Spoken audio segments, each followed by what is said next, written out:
Bonjour à tous, très heureuse de vous retrouver pour ce nouveau JT sur 8 Mont-Blanc. Nous sommes le vendredi 5 avril 2019. Voici les titres que nous allons développer ce soir. Les conditions du Brexit restent encore floues et c'est dans cette ambiance que les stations de ski s'inquiètent. C'est le cas à Bourg-Saint-Maurice et ses alentours qui ne veulent pas voir partir les Britanniques.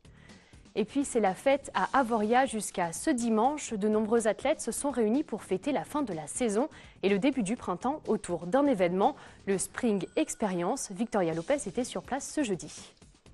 On reparle du Brexit pour commencer ce journal.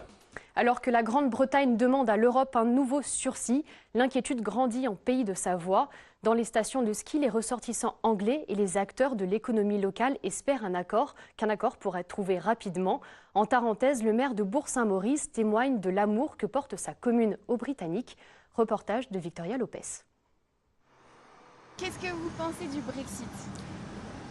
On n'utilise pas les mots comme ça, s'il vous plaît. Le Brexit, ça, c'est complètement fou. Simon Howell est un retraité britannique marié à une Savoyarde. Il habite un petit village près de Bourg-Saint-Maurice depuis des années. Ancien instituteur, il accueillait de jeunes Anglais à qui il enseignait l'histoire et la géographie, tandis que sa compagne leur enseignait le français.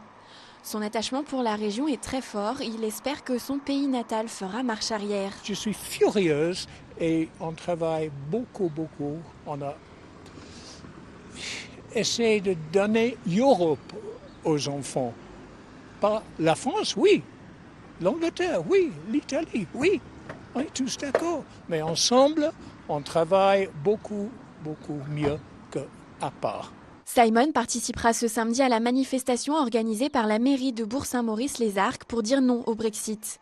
Témoigner de l'affection de toute une vallée pour cette population britannique, mais aussi mettre en évidence son poids dans l'économie locale, voilà l'intention du maire de Bourg-Saint-Maurice. Il représente environ entre 30 et 40% de la clientèle étrangère, encore que pour les Européens on ne dit plus étrangers.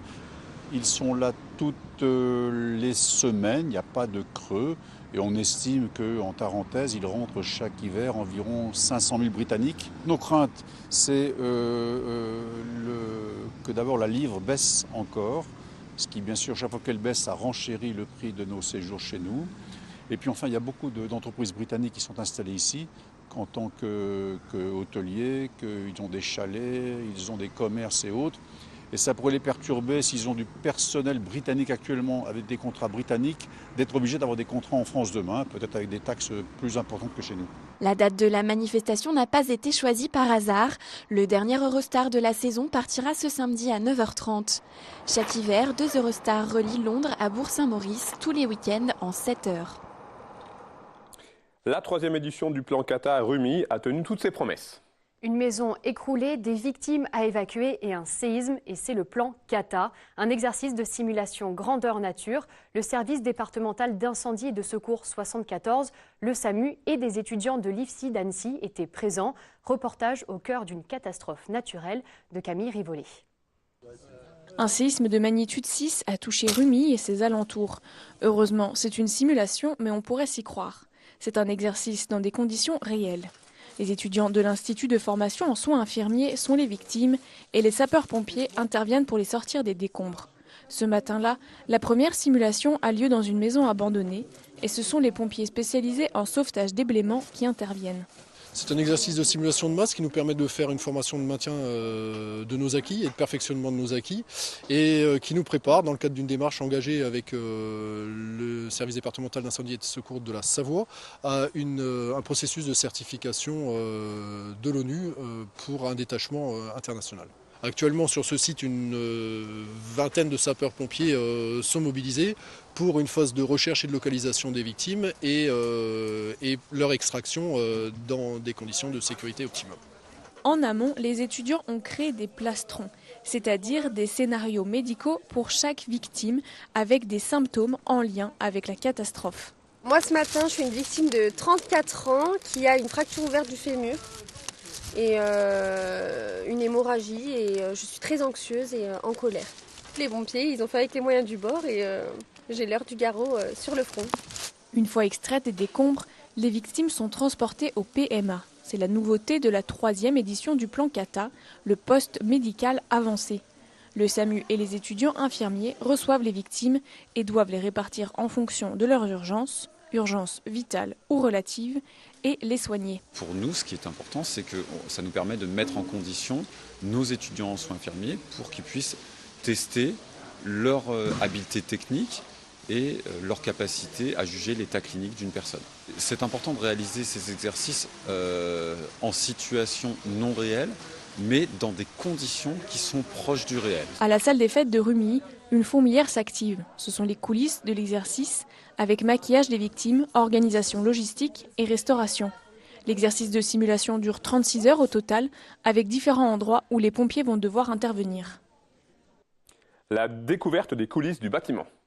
À l'invitation du Conseil départemental de Haute-Savoie et dans le cadre d'une opération de sensibilisation au métier du bâtiment, BTP 74 a tenu à faire découvrir à des collégiens du Chablais le futur centre routier départemental de Thonon-les-Bains. Jean-Paul Crespi a accompagné ses élèves le temps d'une visite. Reportage.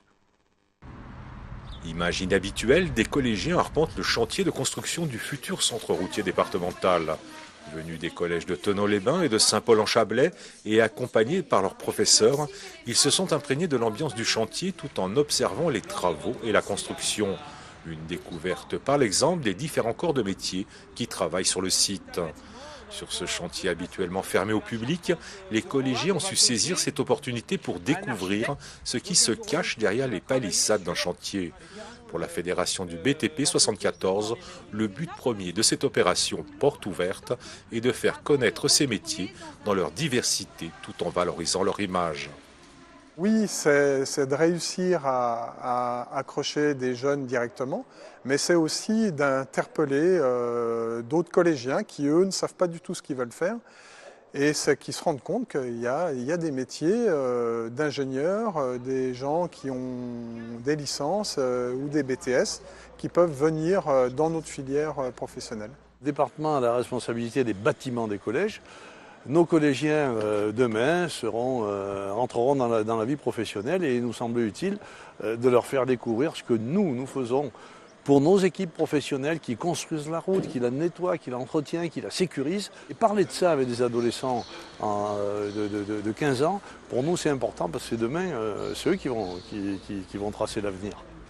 À l'écoute des commentaires et des explications, les collégiens ont su participer aux échanges avec les professionnels.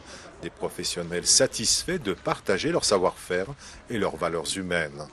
J'ai appris plein de métiers plus poussés que ce qu'on pense en général. Et que cette visite a été très bien expliquée et que ça nous met plus en confiance. Ça vient de mon père qui est menuisier dans une entreprise vers Bellevaux. Du coup, il m'a transmis un peu cette passion et j'aimerais faire charpentier. Véritable opportunité pour susciter des vocations, l'opération Les coulisses du BTP est une véritable invitation pour les collégiens à s'interroger sur les cursus et les formations des métiers du bâtiment. Un chantier exemplaire et original pour valoriser des orientations professionnelles qualifiantes, trop souvent marginalisées. Une personne est décédée en 2 roues au premier trimestre sur les routes de Haute-Savoie. L'année dernière, 10 motards sont morts. Ils représentent 25% de la mortalité routière du département. Une journée de sensibilisation est organisée ce samedi par l'association Motards Avant Tout. La salle des fêtes de Contamine-Sarzin accueillera à partir de 9 h des ateliers de sensibilisation.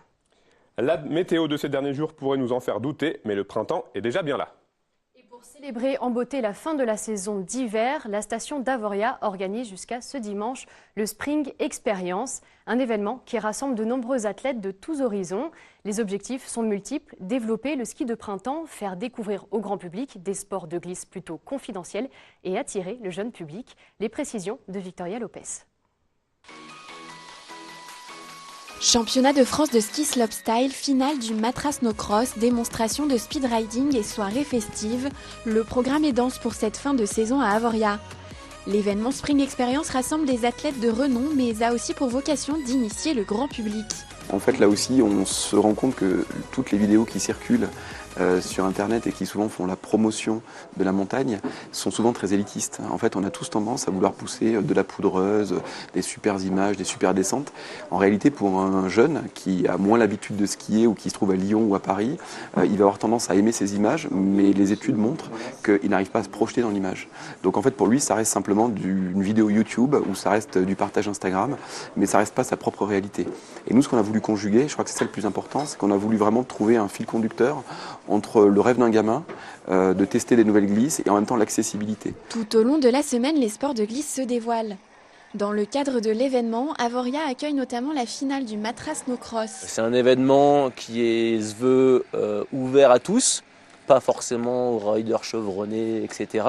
En marge de la compétition, le circuit est ouvert à tout un chacun, ce qui permet de pouvoir venir tester le fat bike entièrement gratuitement, sur un circuit sécurisé et avec éventuellement des conseils de professionnels pour la conduite, l'utilisation de l'assistance électrique à proprement parler, l'utilisation des freins, les positions à adopter sur le vélo, etc. Le nouvel ambassadeur de la station, Valentin Deluc, répond lui aussi présent pour cette grande fête du ski de printemps. Il profite de l'événement pour faire découvrir son sport, le speedriding. C'est du ski avec une toute petite voile de parapente. Donc là, le but, c'est pas de monter, c'est vraiment juste de pouvoir skier sur une face inaccessible en ski. Puis quand tu arrives sur une barre rocheuse, tu décolles, tu voles au-dessus et tu vas te poser plus loin. Par le biais d'événements comme ça, où ils rassemblent plein d'activités, là, il y a 2 jours, il y avait les championnats de France de slopestyle. Donc là, j'en ai profité pour faire un petit vol au-dessus du slopestyle. Donc on mixe des activités, moi ça me permet de faire connaître un petit peu notre sport par d'autres sports qui sont plus connus comme le ski, freestyle ou freeride. Et dans des événements comme ça, de se poser dans le centre station avec plein de vacanciers qui puissent voir un petit peu qu'est-ce qui est, que ce soit des largages d'hélico ou le speedriding, c'est super. Mélanger les disciplines à sensations et ouvrir les pratiques au plus grand nombre, voilà les motivations de la station d'Avoria. Elle fait aussi le pari d'attirer les jeunes générations qui semblent bouder le ski. En 20 ans, la proportion des 15-25 ans sur les pistes est passée de 20% à 14%. Ça y est, c'est déjà la fin de votre journal. Merci de l'avoir suivi. Seb, je te laisse conclure. Passez un très bon week-end. On se retrouve lundi.